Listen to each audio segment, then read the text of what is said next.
ассалому алайкум дӯстони азиз, хушомадед ба канали Dom.tj. Номи ман Шаҳром. Дар имрӯза навормон 15 хонаҳои фурӯшӣ мешаванд. имрӯз 14 апрели соли 2021 1000 рубл 146 сомонӣ, $100 1131 сомонӣ. навора ҳатман то охира тамошо кунед, лайка монед ва дар каналмон обуна шавед. дӯстони азиз, ҳамаатонро бо моҳи шарифи Рамазон табрик мекунем. агар шумо хонаи фурӯшӣ доштак бошед ва рақамҳои барои реклама танҳо дар WhatsApp сурат ва маълумоти пурраи оиди хонатон рой кунед. агар шумо хона гуфтеста бошед, дар комментария нависед чӣ хали хона ва аз куҷо шумода дар кора. бисёр бад гап намезанем, рафтем.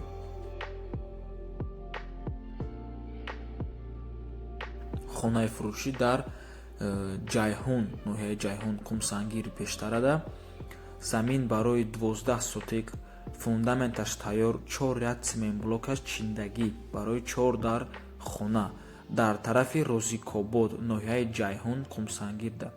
маълумоти бештар бо занги телефонӣ. рақамҳои соҳиби хона дар рӯи экран. нархаш 35 000 сомонӣ бо савдоам мешавад.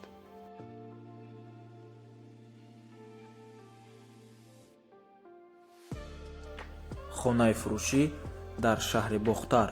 як хонага квартира дар бинои новостройка бо масоҳати 30 метри квадратӣ. ҷойгир аст дар цоколни этаж, яъне падвали новостройка. ремонт, евроремонт дорад. баня, туалет ҳамаш ҳаст. канализатсияш алоҳида ба даруни хона рафтагӣ нест. нархаш 90 000 сомонӣ. савдоам мешавад, алишам мешавад. қарор аст дар Шабчароғ, шаҳри Бохтар.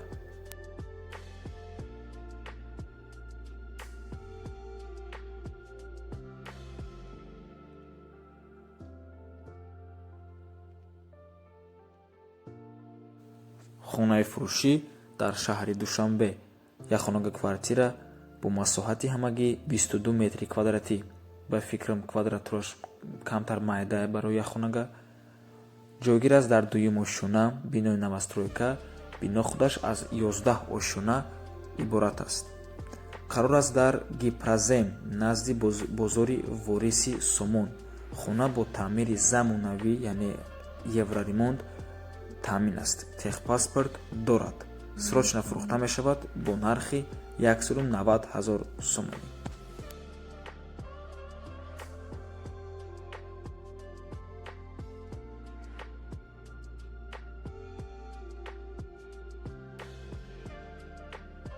хонаи фурӯшӣ дар шаҳри Ваҳдат, дар деҳаи Тангай, назди мактаби 19, балнитса, масҷид, садик ҳамаш дар наздикии хона ҳаст. 4 сотик замин, 4 дар хона, ҳаммом плюс времянка ҳам ҳастай. срочно фурӯхта мешавад. нархуш бо маслиҳат. рақамҳои соҳиби хона дар рӯи экран.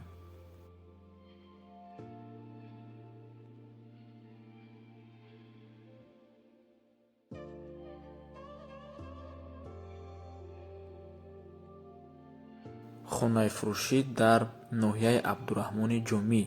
9 сотик замин, 2 хона бо калидораш. нархаш $20 000 сомонӣ ва рубл дар рӯи экран. савдоам мешавад.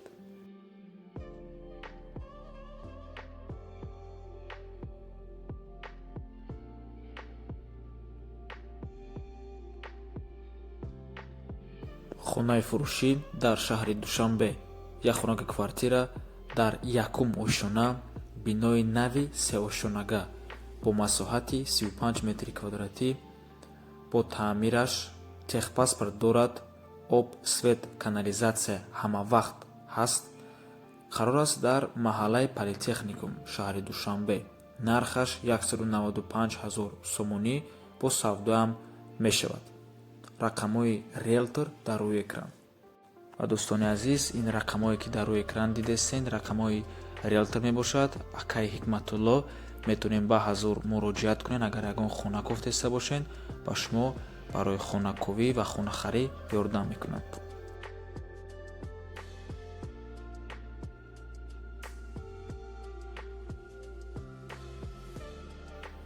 ҳавли фурӯшӣ дар ноҳияи Ёвон деҳаи Даҳана 4 дар хона 10 сотик замин алишам мешавад бо квартира документ дорад.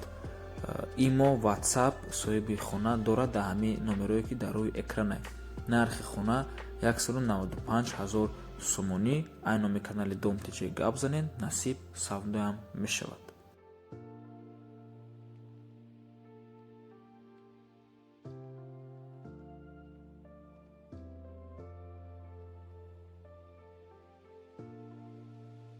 хонаи фурӯшӣ наздикии мошинбозори Душанбеда 3 сотик замин 3 дар хона калидор баня туалет хона бо пеноблока сохтагӣ шудааст. Нархаш 290 000 сомонӣ. боз маслиҳатам мешавад. рақамҳои соҳиби хона дар рӯи экран. имо WhatsApp надорад.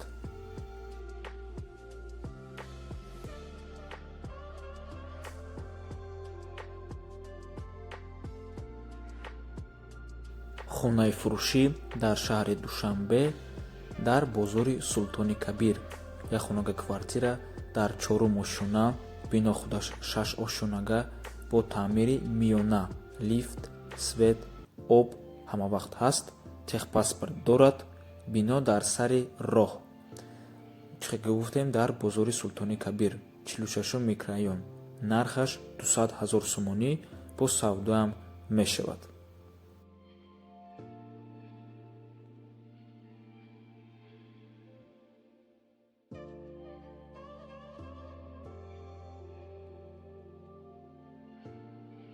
хонаи фурӯшӣ дар шаҳри Хуҷанд.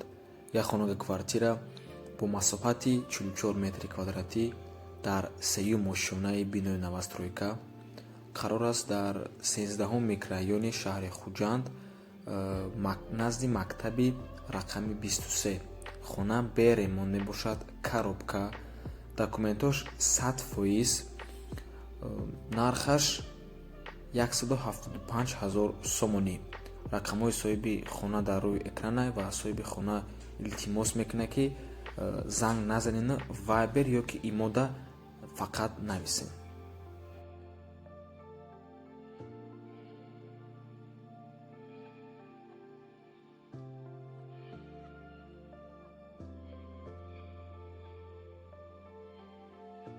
замини фурӯшӣ дар шаҳри Хуҷанд 6 сотик замин ҷойгир аст дар 3 микрорайони шаҳри Хуҷанд. свет ҳастак ва труба барои об гузарондагиам. нархаш 95 000 сомонӣ. бо савдоям мешавад.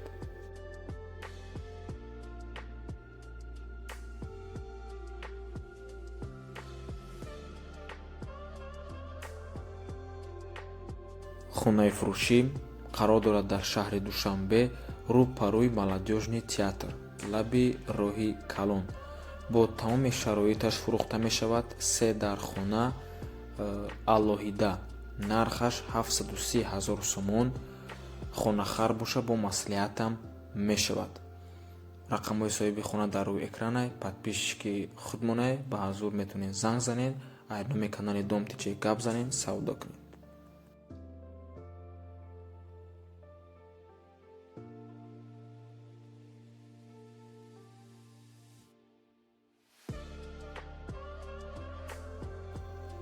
хонаи фурӯшӣ дар Меҳробод, шаҳри Кӯлоб. 4 сотик замин, 2 дар хона. нархаш 80 000 сомонӣ. бо савдоам мешавад. қарор аст дар Меҳробод, шаҳри Кӯлоб.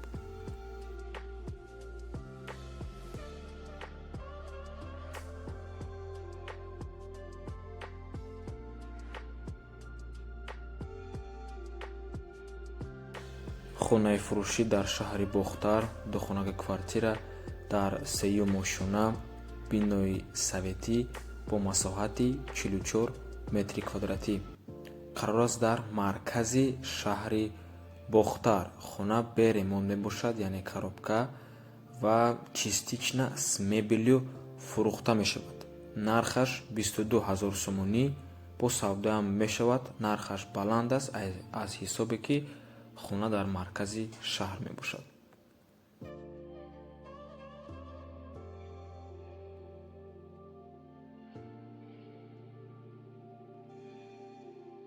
ҳавлии фурӯшӣ дар шаҳри Душанбе 3 дархона, 1 сотик замин ҷойгир аст дар 7 километр ховаронда шаҳри Душанбеда.